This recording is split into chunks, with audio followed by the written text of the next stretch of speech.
Pemirsa, tangis haru pecah saat puluhan ribu pelayat mengikuti upacara pemakaman mendiang pemimpin tertinggi Iran Ayatullah Ali Khamenei di Masjid Raya Imam Besar Khomeini, Teheran.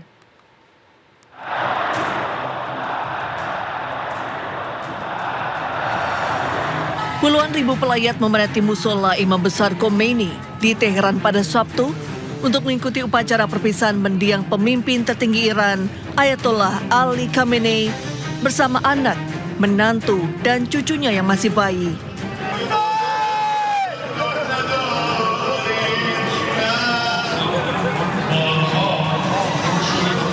Sambil berseru dan menangis, para pelayat memegang potret Khamenei, bendera Iran, serta spanduk bertuliskan balas dendam. Para pelayat diperkirakan akan terus berdatangan dalam beberapa hari mendatang untuk menyampaikan bela sungkawa. Prosesi pemakaman umum direncanakan pada tanggal 6 Juli sebelum upacara berlanjut ke kota suci Qom pada tanggal 7 Juli. Acara perpisahan dijadwalkan berakhir di Masjid, tempat Khamenei diperkirakan akan dimakamkan di makam Imam Reza pada tanggal 9 Juli.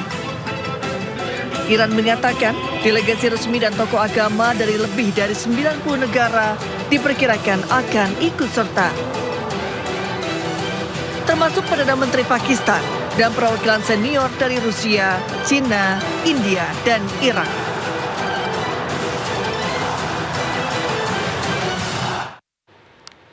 Pemirsa, jelang rangkaian pemakaman pemimpin besar Iran Ayatollah Ali Khamenei, pada Minggu pagi jenazah dibawa ke Masjid Raya di Teheran, Iran untuk disolatkan. Solat jenazah dihadiri 3 putra Khamenei, politisi, dan lautan massa.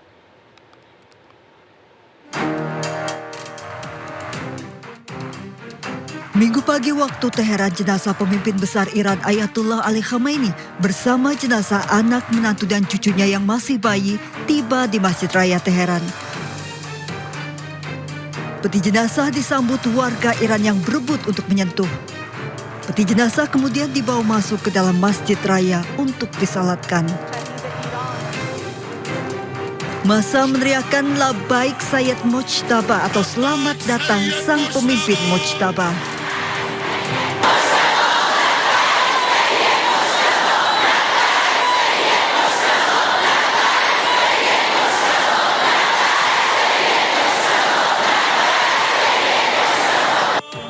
Peti jenazah Ali Khamenei, putrinya Bosra Hosseini Khamenei, menantu perempuan Zahra Haddad Adel, serta cucu yang masih bayi, putri dari Mojtaba Khamenei, Zahra Muhammadi Golpayegani, diletakkan di depan.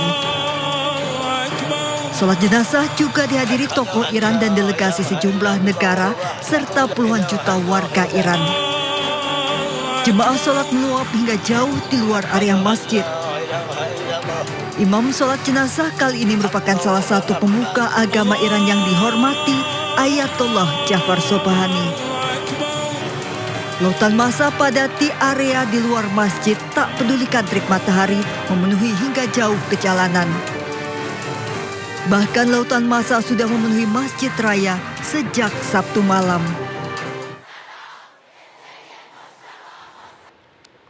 Tiga putra Ayatullah Ali Khamenei terlihat menghadiri sholat jenazah, namun Mojtaba Khamenei tidak terlihat.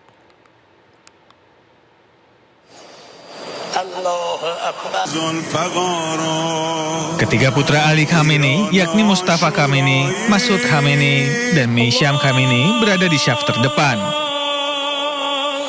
Namun untuk alasan keamanan, pemimpin baru Iran, Mojtaba Khamenei, tidak terlihat.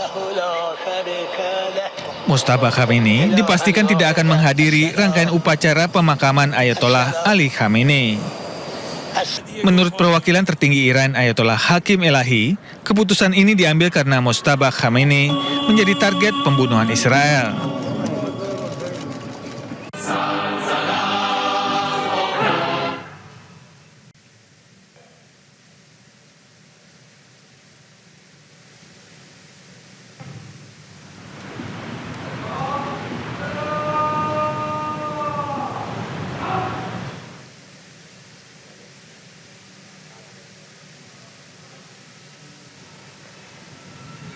Ya, siang hari ini kita bergabung ke istana dan tampak pada layar saat ini. Hormat senjata!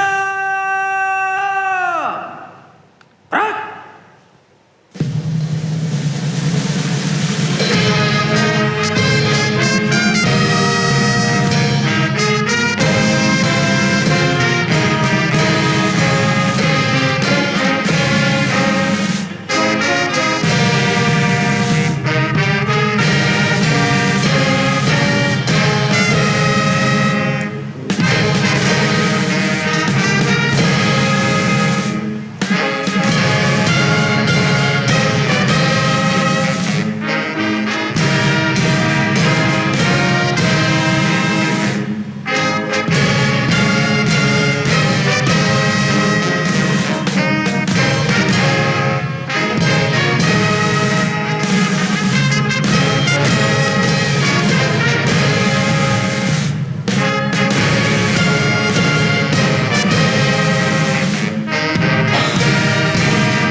Tegak senjata! Gerak!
Let's go.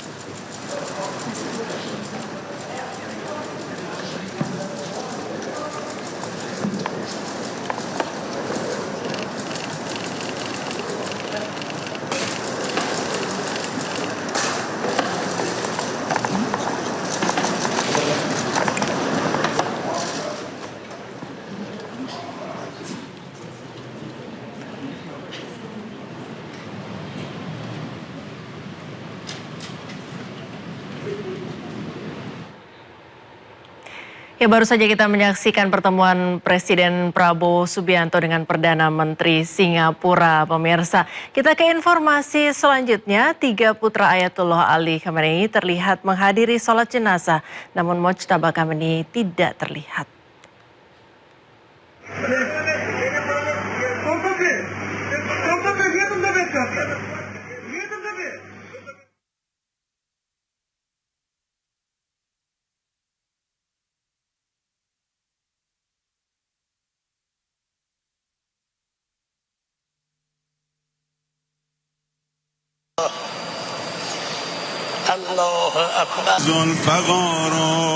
Ketiga putra Ali Khamenei, yakni Mustafa Khamenei, Masud Khamenei, dan Meisham Khamenei berada di syaf terdepan.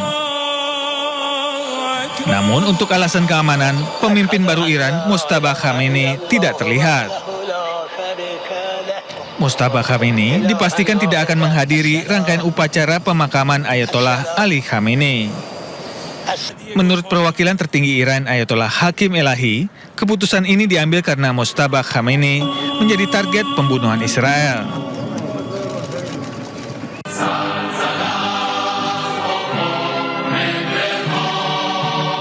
Sebelum salat jenazah dilaksanakan, lautan massa serentak menyanyikan lagu kebangsaan Iran. Massa juga berdiri tegak sambil memberikan penghormatan. Lautan massa datang dengan membawa foto mendiang Ali Khamenei, bendera Iran serta bendera merah, simbol balas dendam. Keluarga korban pengoboman di sekolah Minab turut menghadiri prosesi pemakaman pemimpin tertinggi Iran, Ali Khamenei. Pemerintah Iran mengundang secara khusus keluarga korban Minab. Mereka bahkan disambut dan dijamu wali kota Teheran.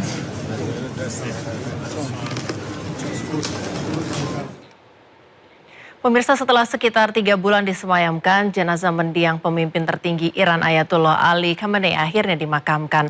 Namun pengaruh Ayatullah yang begitu kuat tetap merasuk di raga segenap warga Teheran. Lalu apa saja warisan kekuatan mendiang Ayatullah Ali Khamenei bagi rakyat Iran? Apakah kekuatannya tetap akan menjadi jurumu di arah geopolitik Iran? Kemudian di mana posisi Indonesia dalam konflik Iran dan Amerika Serikat? Kami akan membahasnya dengan pengamat hubungan internasional Tengku Reza Shah. Selamat siang Pak Reza. Selamat siang Sindo News, salam dari Presiden University. Terima kasih Bapak. Pak Reza, ini rangkaian pemakaman Ayatullah Ali Khamenei selama 6 hari, bukan sekedar seremoni duka, tapi juga panggung pesan politik yang masif begitu. Bagaimana Bapak memaknai pesan yang ingin dikirimkan Iran kepada seluruh dunia melalui skala acara ini? Pesannya sangat simbolik ya. Pertama, Iran adalah suatu bangsa yang sangat beradab, yang sudah berusia lebih dari 4.000 tahun, dan mereka menghargai tradisi negaranya. Jadi ini adalah kombinasi tradisi Persia dan juga tradisi Islam yang bisa bersinergi. Dan yang kedua, ini juga menunjukkan bahwa solidaritas pemerintah, masyarakat dan negara-negara yang bersahabat itu sangat tinggi. Ini dibuktikan dengan kehadiran banyaknya pemimpin-pemimpin besar dari berbagai negara di dunia seperti dari Pakistan, Tajikistan, kemudian Rusia, Irak, kemudian Kurdistan, Armenia, Turki, Cina, India, kemudian juga Turkmenistan dan Georgia. Jadi selain duta besar luar biasa dan berkuasa penuh mereka berada di sana, tapi negara-negara tersebut juga membawa suatu delegasi yang levelnya sangat senior.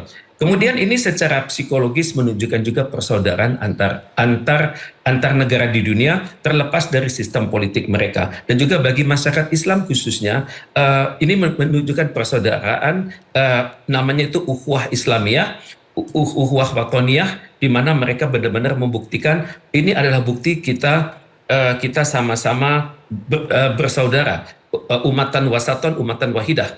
Kemudian juga pada saat yang sama, ini juga meniadakan stigma kalau selama ini Iran itu dikucilkan karena Iran bermazhab Sunni, bermazhab Syiah Imamiyah, sedangkan negara-negara lain itu bermazhab Sunni. Jadi pada hari ini stigma itu sudah tidak ada lagi. Tapi secara psikologis ini menunjukkan juga pengakuan negara-negara tersebut akan stabilitas pemerintahan Iran, juga kemampuan Iran untuk mengalahkan ambisi negara Amerika Serikat dan Israel yang akan membumi hanguskan Iran dan menggantikan pemerintahan Iran dengan satu rezim binaan mereka. Ini tidak terbukti. Ini juga merupakan suatu bukti bahwa negara-negara yang hadir tersebut, ya kalau yang negara besarnya adalah Rusia, Turki, Cina, dan India, itu mereka menempatkan posisi secara psikologis bersama Iran bahwa Iran adalah negara yang dihancurkan pada tanggal 28 Februari silam dan Iran tetap bertahan di muka bumi. Ini merupakan suatu wujud istilahnya itu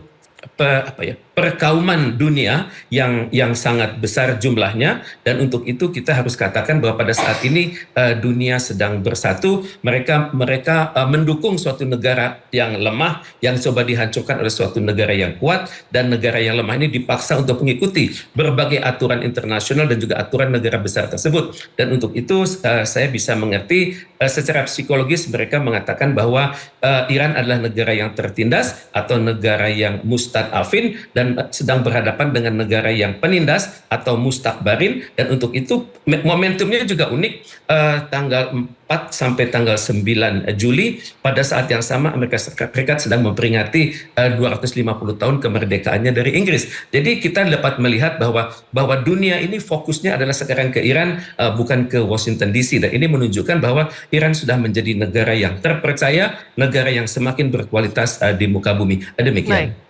Bagaimana dengan siapa dan level apa yang dikirim ke sana untuk menghadiri acara resmi ini, pemakaman Ali Khamenei? Kalau Indonesia mengutus Duta Besar Indonesia untuk Iran untuk menghadiri acara ini, bagaimana tanggapan Bapak?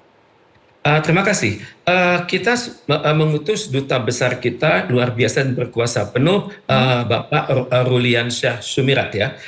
Beliau adalah duta besar karir yang reputasinya di level diplomatik dunia itu sudah tidak dipertanyakan lagi. Dalam hal ini beliau menjalankan tugasnya sebagai wakil Indonesia, dan beliau juga sudah mendapatkan mandat dari pemerintah Indonesia untuk mewakili pemerintah Indonesia. Tapi dalam suasana yang agung seperti ini, tentunya kan dunia juga melihat kan siapa gerangan wakil Indonesia dalam program ini, karena kehadiran duta besar ini walaupun benar sah, tapi akan juga canggung begitu, karena dunia akan membandingkannya dengan negara-negara lain yang datang dengan pimpinan tertinggi mereka, misalnya pemimpin tertinggi level legislatif, eksekutif, dan yudikatif. Tentunya para pemimpin tertinggi itu berada pada ruang yang berbeda, berada pada sesi yang berbeda, berada pada protokol yang berbeda. Sedangkan dunia juga berpikir walaupun Indonesia itu secara sah diwakili oleh duta besar kita yang luar biasa dan berkuasa penuh, dalam hal ini beliau mewakili Presiden Republik Indonesia, mewakili pemerintah Indonesia, mewakili bangsa Indonesia, mewakili masyarakat Indonesia. Tapi bagaimanapun juga nanti beliau akan berada pada satu sesi ataupun satu tempat duduk pada satu program yang bersama dengan duta besar yang lain. Sedangkan duta besar dari mitra-mitra kita itu akan duta besar Pakistan untuk Iran tentunya akan berdialog dengan Perdana Menteri mereka, kemudian Presiden Tajikistan Emomali Rahmon akan mendapat tempat yang tersendiri. Kemudian mantan Presiden Rusia Dmitry Medvedev tentunya akan mendapat tempat tersendiri. Jadi akan ada secara protokoler tidak ada salahnya, tapi secara psikologis itu akan berbeda levelnya begitu. Gimana? Misalnya mitra duta besar Indonesia adalah, kita memiliki mitra, tentunya duta besar kita bersahabat dengan duta besar Turki. Di pada saat yang sama duta besar Turki akan sering berada dengan wakil Perdana Menteri Turki Cevdet Yilmaz. Jadi kira-kira demikian adanya. Baik. Di sisi lain, Bapak, ini menarik melihat perubahan sikap delegasi Arab Saudi dan Qatar yang sebelumnya dikabarkan enggan hadir, tapi akhirnya memilih untuk datang. Apakah ini sinyal bahwa cairnya eskalasi geopolitik di kawasan atau sekedar formalitas diplomatik? Pertama, ini adalah wujud ukhuwah Islamiyah ya, karena dalam persaudaraan Islam itu kita mengutamakan persaudaraan iman, kemudian juga hak dari yang wafat itu untuk untuk disertai pada saat penguburannya. Kemudian dapat juga ditafsirkan bahwa kedua negara ini sudah mulai berubah. Kalau sebelumnya mereka sangat pro Amerika Serikat, tapi mereka juga sudah melihat bahwa saat ini Pax Americana sudah menurun dan juga Pax Sinica sudah mulai menaik, dan Iran berhasil membuktikan dirinya sebagai negara yang benar-benar mandiri dengan teknologi mandiri, negara yang stabil, dan tentunya mereka juga hitung-hitungan bahwa suatu Iran yang terbangun dan kuat adalah lebih baik daripada Israel yang terbangun dan kuat, karena Israel itu memiliki ambisi Israel Raya atau Greater Israel yang akan menguasai wilayah-wilayah di sekitarnya, mulai dari Lebanon, Syria, Turki, Mesir, Irak, dan juga nanti ujung-ujungnya masuk ke Iran dan Saudi Arabia. Jadi bagi negara-negara yang mayoritas Muslim tersebut, tentunya dalam hati mereka ukhuwah Islamiyah itu adalah sangat penting, sangat mulia, dan sekaranglah saatnya yang sangat tepat bagi mereka untuk membuktikan bahwa Islam itu pada prinsipnya adalah bersaudara, dan untuk itu sekat-sekat politik, sekat-sekat kekuasaan yang selama ini ada di antara mereka itu dapat terpinggirkan. Tentunya harapan dari Iran ini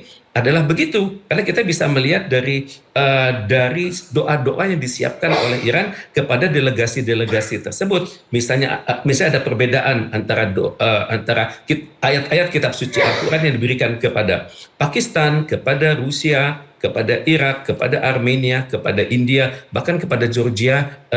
Jadi ada ayat-ayat suci yang dilantunkan pada saat pimpinan negara tersebut melakukan prosesi di hadapan coffin atau di hadapan peti kematian tersebut.